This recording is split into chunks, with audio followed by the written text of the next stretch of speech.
Hello, and welcome to ScrapTV, the video forum for the ISRI and Scrap Magazine websites. I'm Kent Kiser, your ScrapTV host, and today I'm here with Stanton Moss of Stanton A, Inc. in Pennsylvania. Welcome, Stanton. Thank you. We have him here today because he is one of the two recipients of the 2016 ISRI Lifetime Achievement Award. Stanton's company has been a longtime member of both ISRI and its predecessor, NARI, and Stanton personally has been incredibly involved with both trade associations over the years, including serving as a board member of both. He also has chaired ISRI's Non-Ferrous Division, served 2 terms as ISRI's convention chair, and moderated numerous sessions at ISRI's Commodities Roundtable Forum and Spotlights.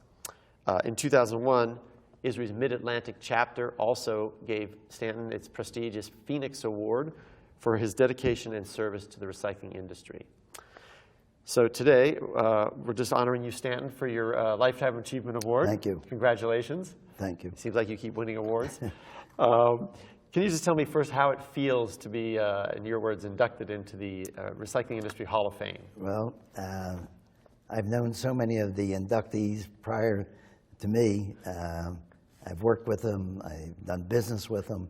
It's just a wonderful group of people. And one of the things, I guess there's so many great people in our industry. It's a shame you can't give everybody the award.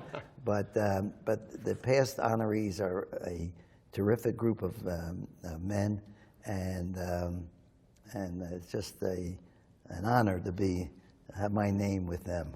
Very good. Somewhere there should be a wall with all their pictures. And, a Hall of Fame. Yeah, Hall of Fame. There we go. Well, can you tell me how it came about and how you were notified? Well, I was on vacation, and I was on a practice tee at a golf course, and I got a call from Doug, and I thought he was calling me to be part of an arbitration, which he and I did about 15, 20 years ago. He was head of the ISRI well, it was ISIS, I guess, arbitration committee, and I was part of that committee. Okay. And we met in Chicago, and it was the first time I really got to know Doug, and he handled the arbitration fabulously. I mean, I listened, and but I was amazed at the way he was able to handle it. And so I thought that's what he wanted me for. But when he told me that I was going to be honored with the Lifetime Achievement Award, I was speechless, and that's very unusual for me. And of course, I said thank you, and then I called my wife, Carol, and then I called Stephen. Somehow, I think Stephen might have known, but he kept a good secret. There you go. Okay. And it was very, very nice. Excellent. Well deserved. Now, Stanton, you started working in the metals industry around 1957, was it? Right. At George Sall Metals in Philadelphia. Correct. And you started your own aluminum brokerage company, Stanton A, Inc., in 1974. Right. Now, you've been in the business a long time. Can you give me any greatest memories, milestones, highlights of your long, distinguished career? Anything that comes to mind? Well, there's so many of them. I'll tell you, when you've been in the business for so long, you never know. But when I graduated Wharton School, I was asked to go into my ex-father-in-law's business, which I knew nothing about. And he said, well, you'll learn. And he took me down one morning to see the place. And I said, oh, I saw the guys running around in jeans and hard hats and safety shoes, which I had none. So I first had to go out and buy the right uniform. Sure. And I guess I got there, and the first day that I got there, I was supposed to be there at like at 7:30. I got there at 7, and I drive into the plant, into the yard there, and there's fire engines, police cars. Oh, no. And there was an accident. Oh, no. And somebody got burned to death. Oh. And I said, what am I doing here? I said, I don't think this is for me. I want to be a stockbroker or a lawyer. Oh, no. So, but it was a very sad situation. Oh. One of these accidents that happened once every 50 years. It never happened again. Oof. So, but that was a sad part of it. But I learned so much. I learned to look at metal, and when you see two pieces of metal and they could be the same shape, you got to test them because they might not be the same alloy. Sure. I remember one of my jobs was to go down to the Philadelphia Navy Yard and sample and inspect propellers.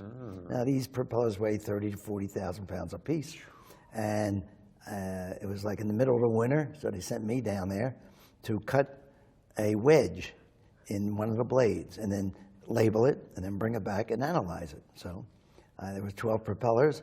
I sampled every one of them, labeled each one of them, put them in a different envelope, came back, and we analyzed it.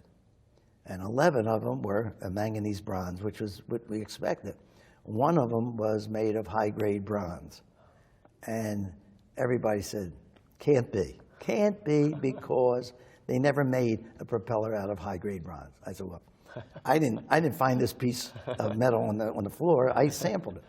So they said, okay, we arranged to, well, this changed the value of the propeller because it was the piece that I got, if it was all high grade, it was worth a lot more money. So we arranged to ship 11 propellers to Bethlehem Steel. We had a convoy with police escorts because these propellers were so big. And we bring the 12th back to the yard. And of course, when it came back in the yard, everybody wanted to see this propeller that's made of high-grade bronze. That's Stanton inspected. So they went out and they inspected it. They said, it's nothing but manganese bronze. I said, wait a minute. One of the blades, there's my tip, there's where I cut, that's high-grade bronze. They sampled that with a hatchet, and you could tell by the sound, and it was high-grade bronze. During the war, when a propeller was damaged, they took it to the foundry and they used any kind of metal that they could braze to that propeller, and it happened to be high grade. So what did they do? They called up the police and said, "Stop the convoy! We got a 12th one coming." So that was one of the things I remember. So I'm very careful when I see scrap, and I check most of it. So. Well, starting your own company must have been a big milestone in your career. And It was. We had 300 people working for our company at the time, and I was general manager, and they had a strike, and some of the people I had worked with for many years, they were convinced by the union to vote for the union.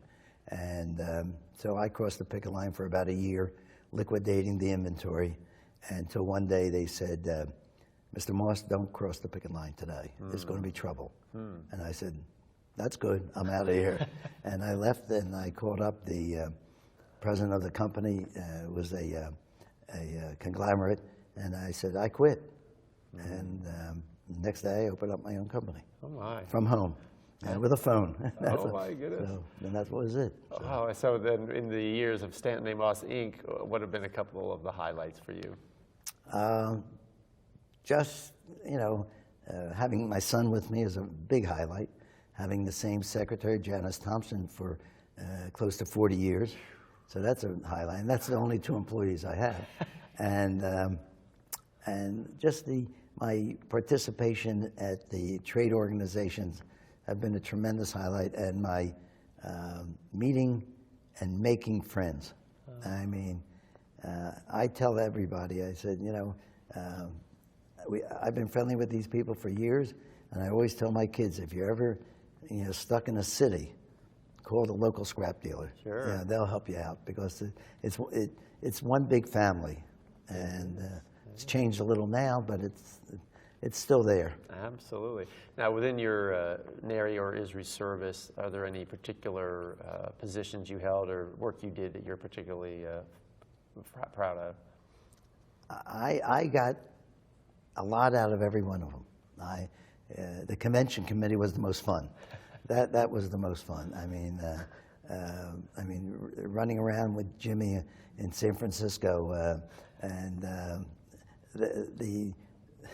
the tape of that was that I was laying on a bench in not a very great area in San Francisco, and they had a taping group there taping this, and I had a paper over my head, and he comes and picks it up and he said, "Oh, Stanton, come on, we got to get moving." And we running up the streets of San Francisco. Oh, that sounds fun. Yeah, it was fun, and everything has been enjoyable and very rewarding. Excellent. Well, now you are definitely a expert at the brokerage trade. What have you seen in that trade over the years? How has it changed, and what's good or bad about how it is now? Ken, when I started out, there were 5 or 6 of us that specialized in aluminum, and now there must be 500. And we were all friendly competitors. There was enough business to go around. Everybody had, I was on the East Coast, and Al Dubinsky was in the Midwest, and somebody else was somewhere else. Mm-hmm. But now you have companies that hire people, and they give them the ISRI directory, mm-hmm. and they tell them to call.